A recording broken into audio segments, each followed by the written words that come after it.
þá erum við nærð og endur nærð á öllum sviðum og ætlum að hefjast handa að nýju og nú hefur átt sér stað heilmikill stólaleikur og allir komnir á nýjan stað með nýja viðmælendur og viðhlæjendur vonandi og við ætlum eins og ég sagði ykkur að byrja á 3 stuttum 10 mínútna erindum þessi þemu sem eru hér á borðunum og síðan ætlum við að reyna að ræða það svolítið markvisst á eftir. En fyrst ætlum ég að bjóða velkomna Þorgerði Þorvaldsdóttur, sagn- og kynjafræðing sem ætlar að tala það sem við höfum kallað samþættingu fyrir alla. Gjörðu svo vel.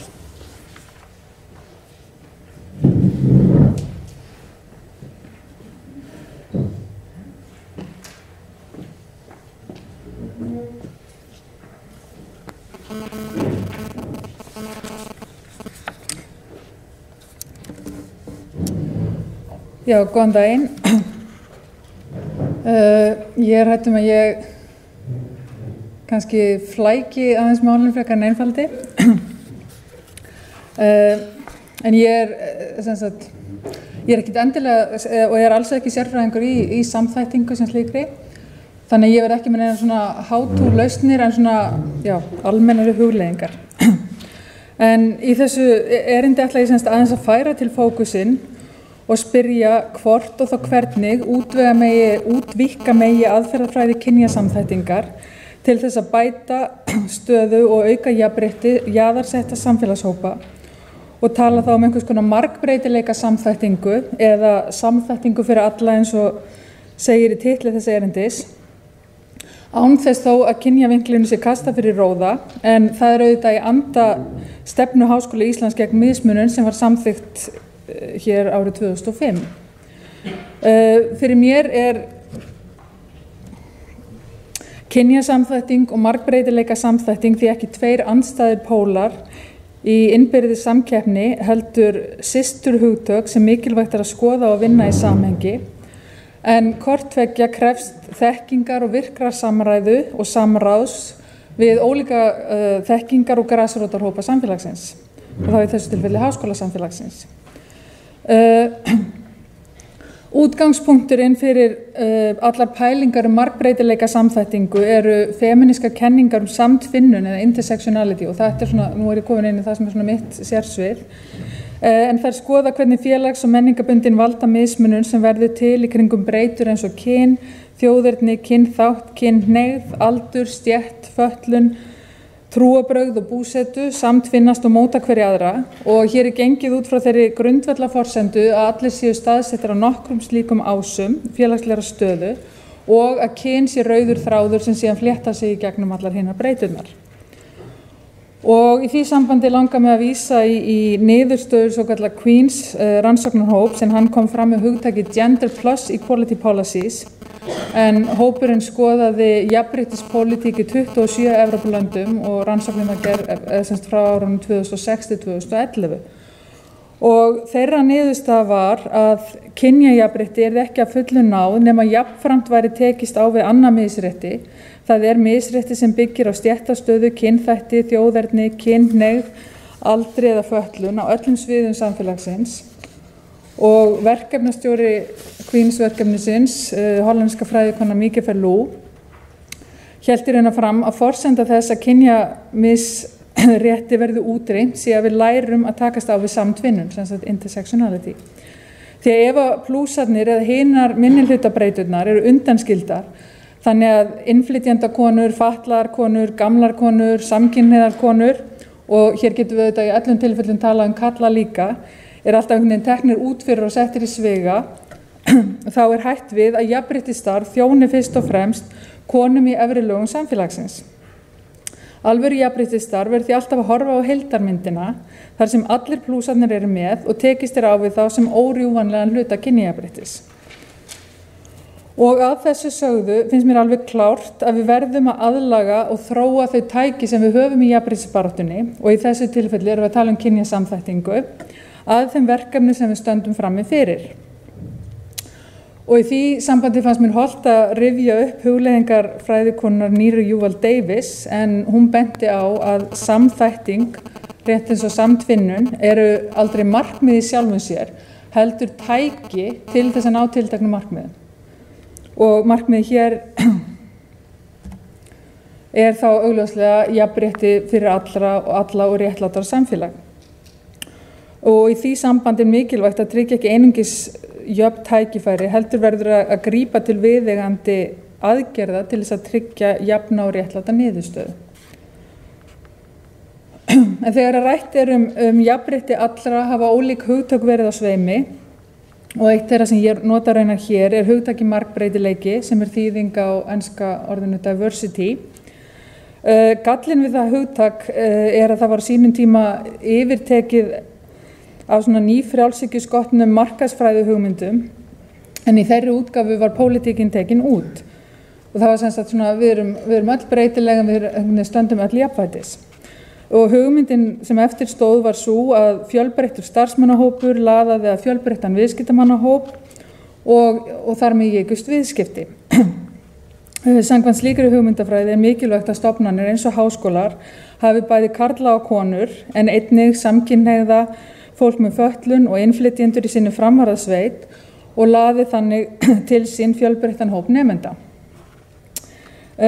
Femínískar kenningar samtvinnun hvetja hins vegar til þess að við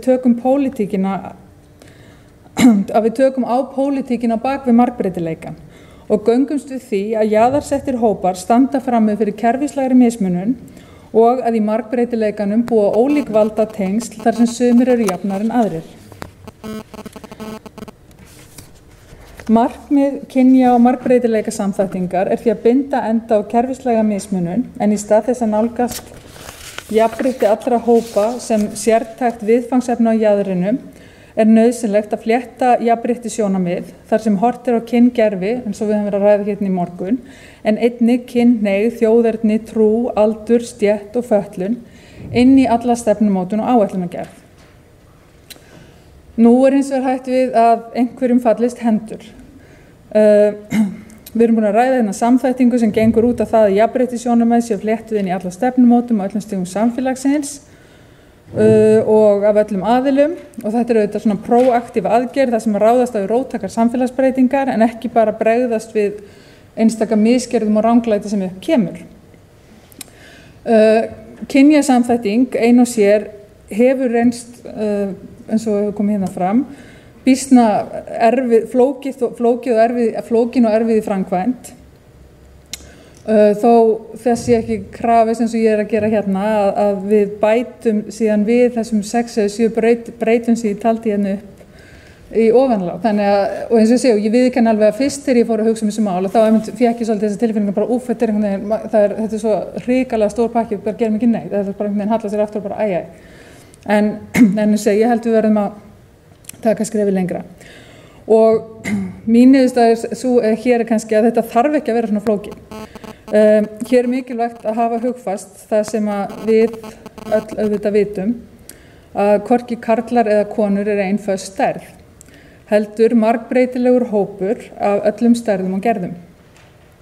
Við þurfum því að bæta margbreytileika gleraugunum við kynjagleraugun til þess að sjá og takast á við ólíkar víddir hins mannlega litrófs og koma þannig í veg fyrir að einstaklingar eða hópar séu jaðarsettir, til dæmis vegna fötlunar, vegna kynhneigðar eða vegna þjóðernisuppruna.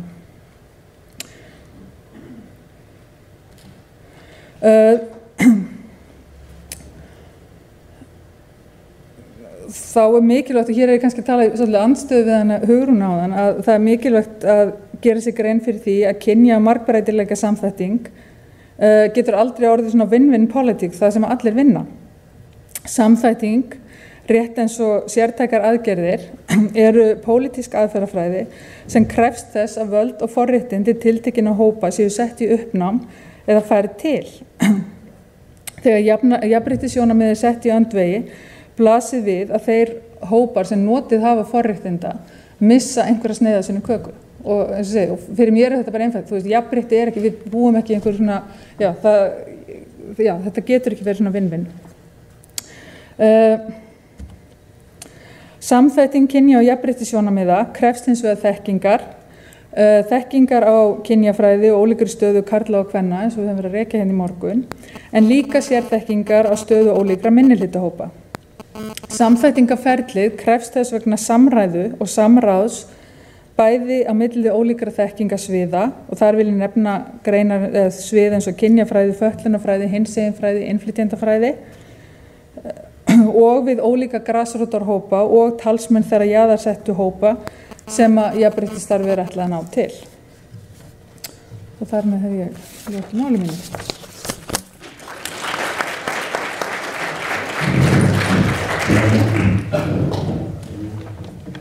Kærar þakkir. Við skulum halda bara beint áfram og hingað kemur Kristín Ása Einarsdóttir, félagsfræðingur og verkefnastjóri á markaðs- og samskiptasviði og ætlar að tala sérstaklega samþættingu í stjórnsýslu innan háskólans.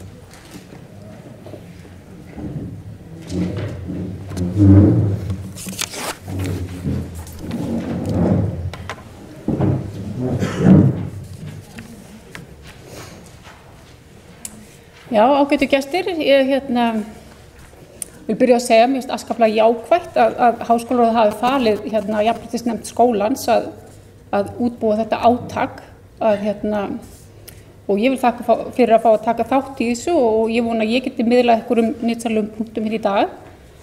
En það sem að Þorgeir hélt hún myndi kannski flækja málin, þá ætla ég einmitt að reyna að einfalda málin. Og ég ætla bara í rauninni að taka nokkur dæmi það hvernig á einfaldan hátt er hægt að nota samþættingu í daglegu starfi. Og þar sem ég starfa sjálfa á markaðs- og samskiptasviði þá mun ég aðra taka dæmi úr starfinu þaðan. En árlega þá gefum við út þetta tímarit Háskóla Íslands sem er mjög þykkt og ítarlegt tímarit. Og þar má finna fjölmargar greinar rannsóknir bæði kennara og nemenda við skólan og vísindamiðlun og hitt og þetta. Og við vinnslu þessa tímarits að þá hefur verið gætt mjög vel að því að fylgja jafnréttisáætlun skólans að kynja- og jafnréttissjónarmið séu samþætt í allri starfsemi.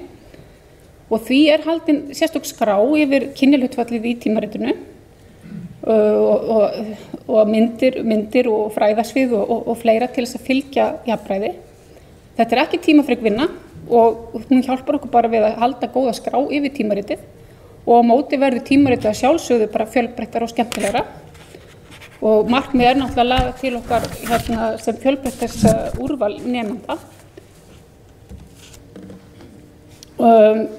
Það er einnig gætt að því að aldursdreifingin sé breið í myndefni og svona vegna þess að efnið höfðar auðvitað mikið til ungs fólks og við birtum gjarnan greinar eins og þessa þar sem að karlmaður menntar sig í fagi þar sem meirihlutin eru konur og þetta teljum við vera mikilvægt vegna þess að þá erum við svona hræra í þessum staðalímyndum og hvetja fólk til að mennta sig jafnvel í greinum sem að svona fyrirfram eru kannski háð einhverjum ákveðum svona staðviluðum kynjuðum hugmyndum. Og hér er til dæmis grein rannsókn konu í fagi sem hefur verið mikið til karlafag og við svona erum að vona með þessu að þá sé hægt að skapa svona góðar fyrirmyndir fyrir ungu kynslóðina.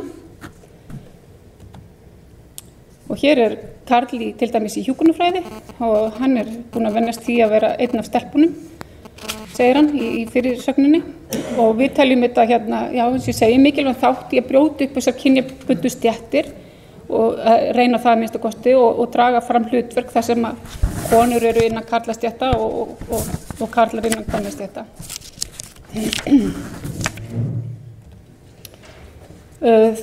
Það hefur einnig verið reynt að hafa tímaritið mjög fjölbreytt og fjallum rannsóknir fólks af með erlenda bakgrunn.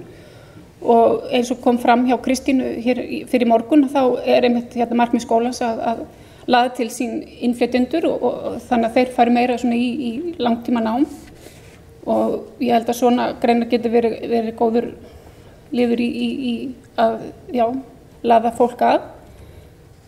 Það er mikið svona pælt í myndbirtingunum í tímaritinu, hafa þær svona fjölbreyttar og alþjóðlegar og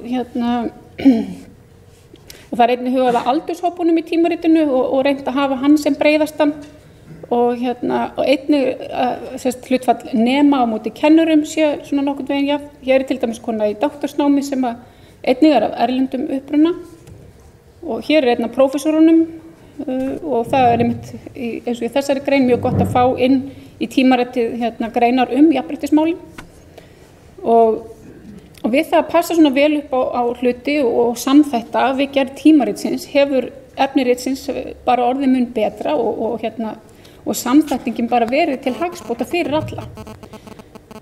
Fréttastofurnar á Íslandi, þær nota mikið þetta tímarit til þess að afla frétta og finna hugmyndir og það mjög mikilvægt að við séum að sýna svona hvað breiður hópur sé innan háskólasamfélagsins. Sama gert í kynningar efni frá skólanum, öllum auglýsingum og kynningabæklingum. Hér dæmi með eitt kynningabækling og það svona reynt að sýna myndir af svona jafnkynja hlutföll og eitthvað svona fjölbreytileika í mannflórunni og eins fjölmenningu. Við höfum svo gríðarlega vítt starf innan háskólans. Hér til dæmis kynningar efni frá rafmagns- og tölvuverkfræðideild þar sem að það svona kona við rannsóknarstörf innan svona sem að kannski sumir hefðu talið svona einhvern karl að gera. Það einnig veit ég hugað af þessum svona jöfnum hlutfalli kynja þegar að nemar eru sendir til þess að kynna námið út á við. Það auðvitað mjög mikilvægt. Svo erum við með árlegt verkefni sem heitir Háskóli unga fólksins og við erum að fara af stað með það núna í júní og það passað upp á að kennararnir séu það sé svolítið nokkuð jafn hlutfall milli kynja og það auðvitað mjög mikilvægt vegna þess að við erum með nema á aldrinum 12 til 16 ára og mikilvægt að hafa góða fyrirmyndir þarna. Og það gaman að segja frá því að núna í ár þá erum við í fyrsta sinn í samstarfi við Nýherja að bjóða innflytjendabörnum sérstaklega koma í skólan þeim að kostnaðarlausu vegna þess að það oft hópur sem að kannski fær ekki upplýsingarnar þennan skóla eða hefur ekki kost á að sækja vegna þess að það kostar pínlítið að koma og vera með. Og þessi dæmi sem að ég tek hér eru náttúrulega snúa að minni deild en auðvitað stjórnsýslan miklu víðtækari en þetta en ég vildi bara svona hvað það í rauninni einfalt, þetta það sem að við erum að starfa við daglega og sýna bara fram á það hvað auðvelt að hafa þessa hugsun til hliðsjónar og það ekkert leiðilegt og það ekkert erfitt og það bara bætir alla vinnu og gæðin í starfinu. En þetta ekki náttúrulega eitthvað svona áhlaup í eitt skipti og þetta eitthvað sem við þurfum stöðugt að vera að hugsa Við þurfum að hugsa þetta þegar við sendum ljósmyndara út til þess að taka myndir fyrir okkur og í svona bara öllu okkar starfi. Og ég vil bara svona, að lokum segja eins og Hugrún kom inn á í morgun að það verður bara hver og einn af okkur sem vinnum í stjórnsýslunni alltaf að spyrja okkur af því, hvernig skiptir kynmáli í því sem við erum að vinna að hverju sinni. Og ég vil bara segja gangi okkur öllum vel á vegi samþættingar og allt hægt viljunni fyrir hendi.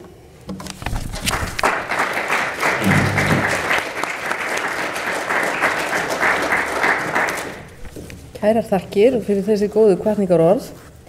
Þá ætlar hann Jón Torfi Jónasson, forseti menntavísindasviðs, að fjalla dálítið samþættingu í kennslu og rannsóknum.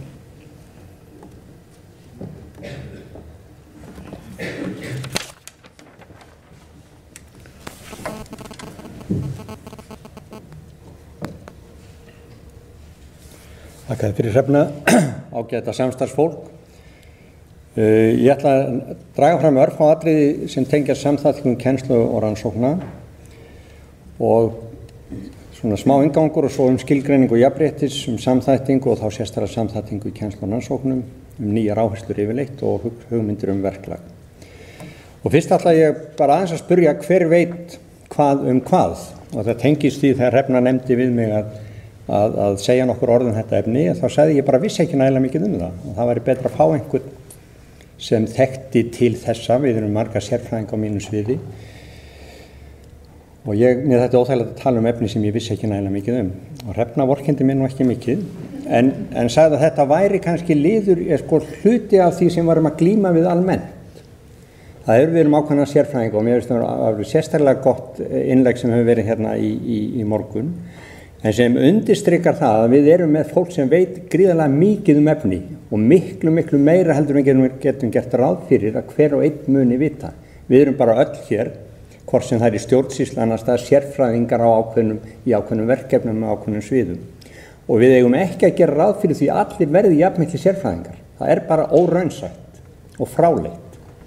Þannig að þeir sem eru sérfræðingar eitthvað ákveðið svið, og þeim finnst allir að vita ofsalega mikið það, þetta svo spennandi og áhugavert, en þannig verður það ekki.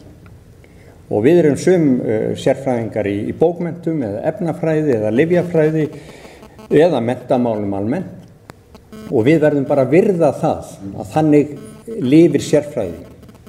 Og þeir sem eru sérfræðingar þetta málefni verða líka átta sig á því, eins og ég kem að á eftir, að það eru fjölmörg önnur mál sem við erum ný og við verðum að vinna að í okkar stofnun eins og öðrum stofnunum.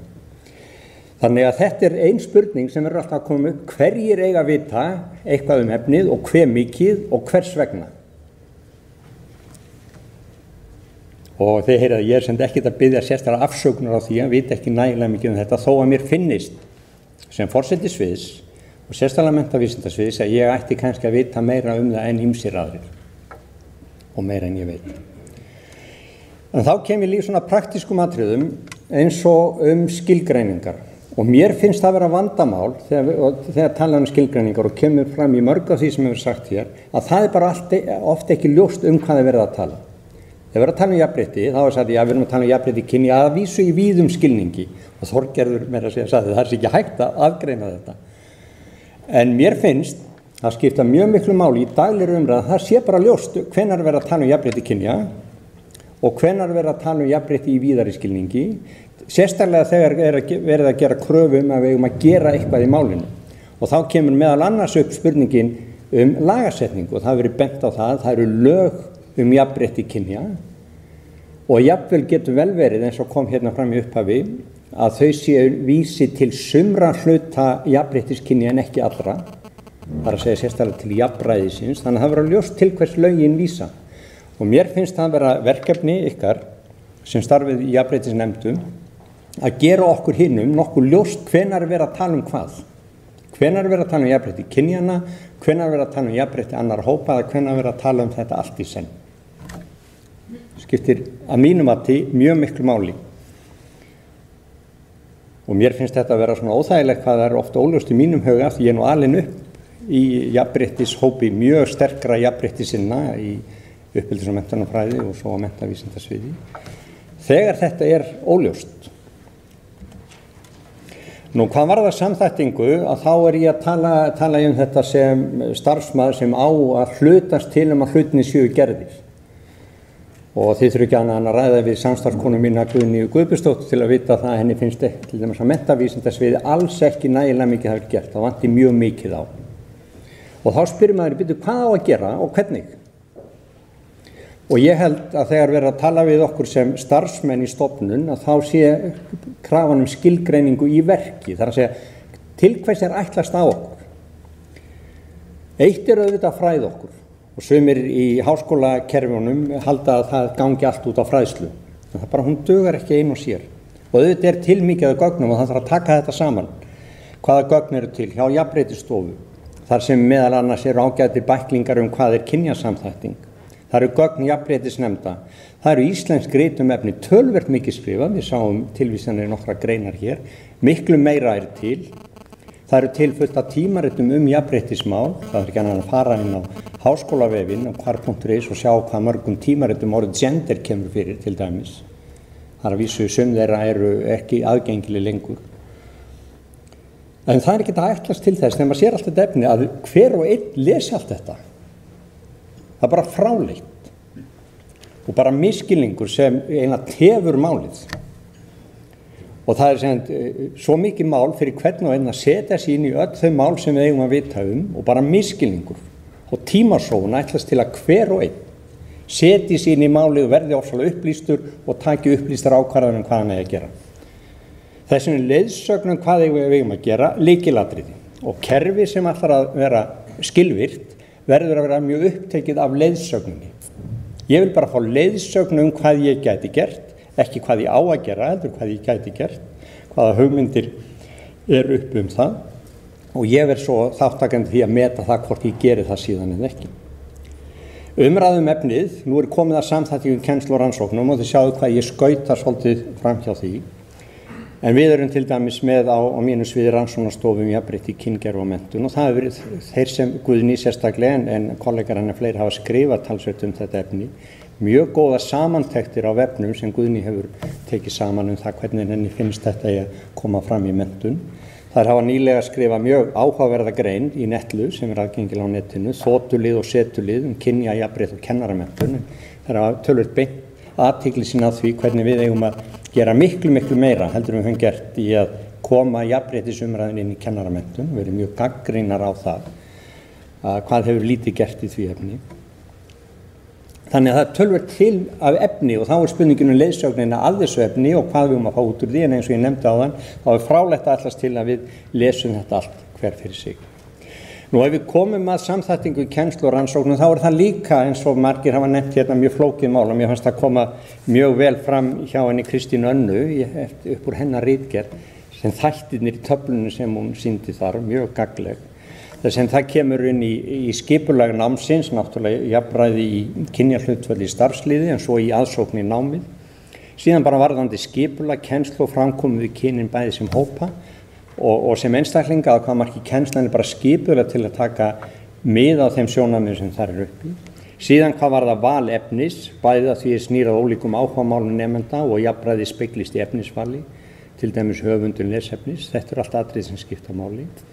Og síðan að tryggja að jafnréttissjónarmið komi skýrt fram í allri efnisumfjöllun þar sem þeir eiga mögulega við. Og þá segja einhver, já ég er mjög spenntur fyrir þessu, mjög hlynntur þessu, að þetta kemur mér nú eiginlega ekki beint við, og ekki mínu fagi eða minni kennslu eða minni námsgrein. Og þá kemur einmitt að leiðsögninni, að við fáum leiðsögn það hvernig þetta gæti skipt okkur máli. Og þá komum við að verkefni sem er miklu stærra fyrirgefið jafnréttissinnar heldur en bara jafnréttismálin. Það eru gríðarlega mörg málefni, ný mál sem alltaf að koma inn í umhverfi okkar, mikil framþróun þekkingar og breytt viðhorf til mjög margra hluta og hraðinn og kröfurnar vaxa sífellt. Sumum tilvikum er lagarammi eins og varðandi jafnréttismálin og sérstaklega jafnrétti kynja en reyndar jafnrétti í víðar líka, það eru jafnréttislög fleiri. Og það krafa til háskóla og annarra í skóla að sinna þessu málaflokki. En það eru líka fleiri atriði, getur bara farið yfir sviðið. Það verður til dæmis að tala um okkur háskólakennara. Við eigum að sinna núna sjálfbærni og það verður talað um að verða að flétta sjálfbærni inn í allt nám.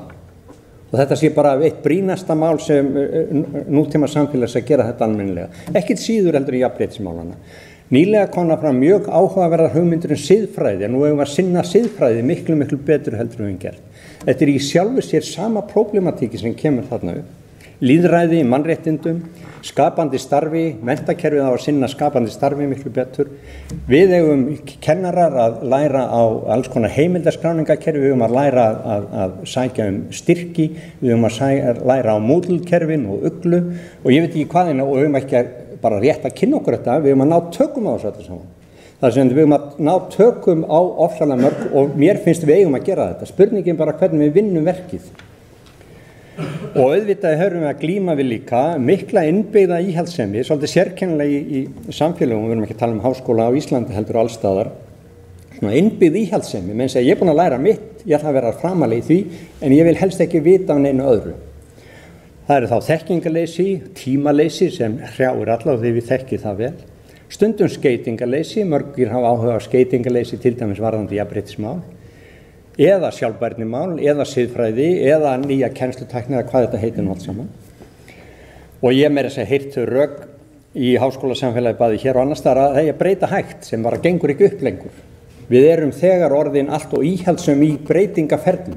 Við verðum að breytast miklu hraðar heldur en við gerum.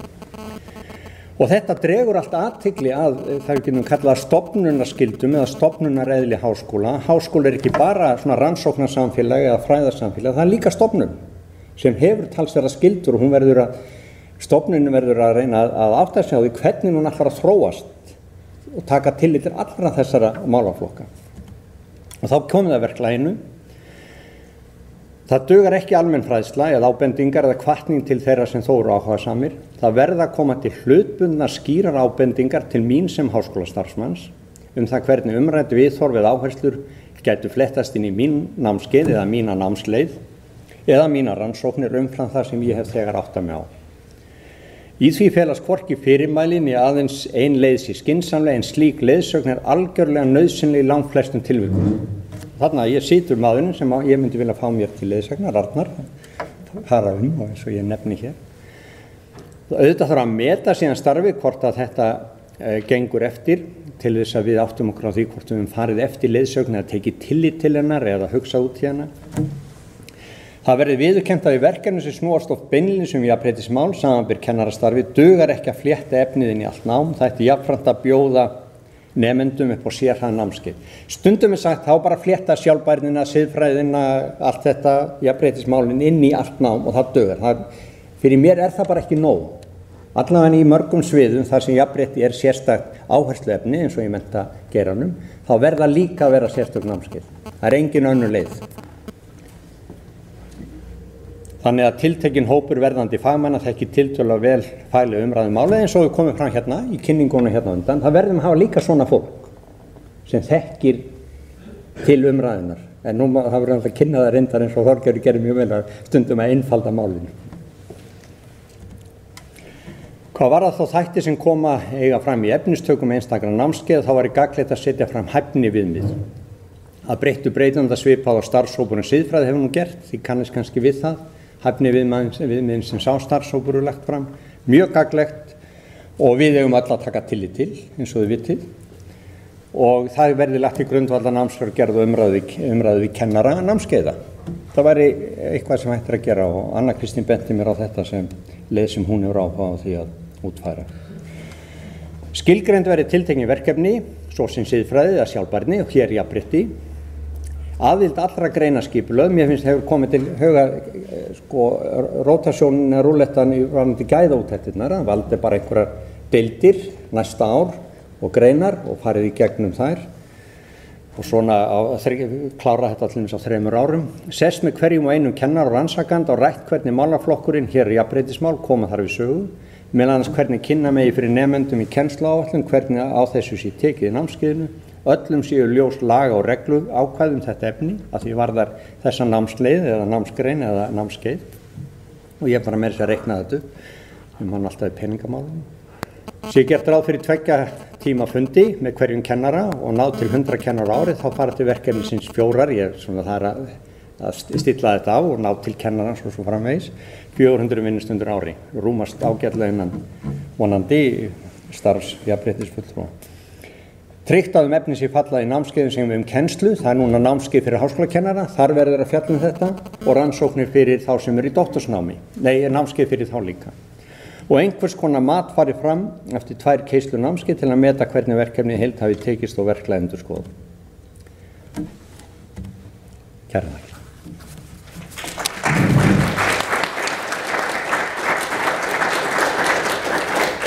Kæra þakkir fyrir þetta. Já, það aldeilis mörg að hyggja. Ég vissum að Arnar byrjaður að skipuleggja tímann sinn. En nú aftur komið að umræðunum og eins og ég sagði ykkur, þá erum við hérna með þessi þemu á borðunum. Við erum með 2 borðum hvert. Ég sé að það dálítið margir þarna í stjórnsýslu væntanlega ekki.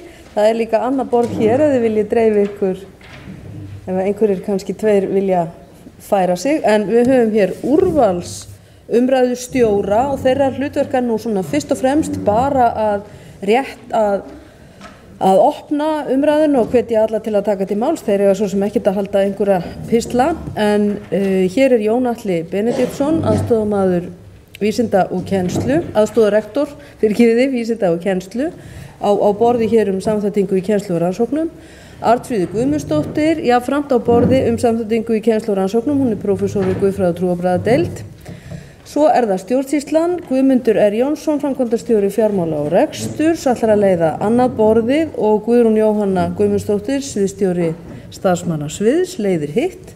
Svo höfum við 2 borð samþættingu í víðum skilningi eða samþættingu fyrir alla og annað leiðir Magnús Diðrik Baldursson, skrifstofustjóri rektorskrifstofu og gæðastjóri háskólans og hitt Þórður Kristinsson, sviðsstjóri kennslusviðs. Nú hvetjum við ykkur sem sagt bara til þess að ræða nánar akkurat þetta efni og koma með ykkar sýn, ykkar þekkingu eða ykkar spurningar og okkur langar svolítið til þess að þið endið með svona einhver 2 atriði sem eru mikilvægust næstu skrefin. Hver eru 2 mikilvægustu næstu skref þetta þema? Og þið komið þessu bara til mín eða Arnars í lokin. Við hvetjum líka hvern og einn til að hugsa aðeins hvað getur mín starfseining nákvæmlega gert, hvað geti ég gert eða mín starfseining, þannig að hver og einn hugsa það fyrir sig. Svona 30-40 mínútur og gjörið svo vel.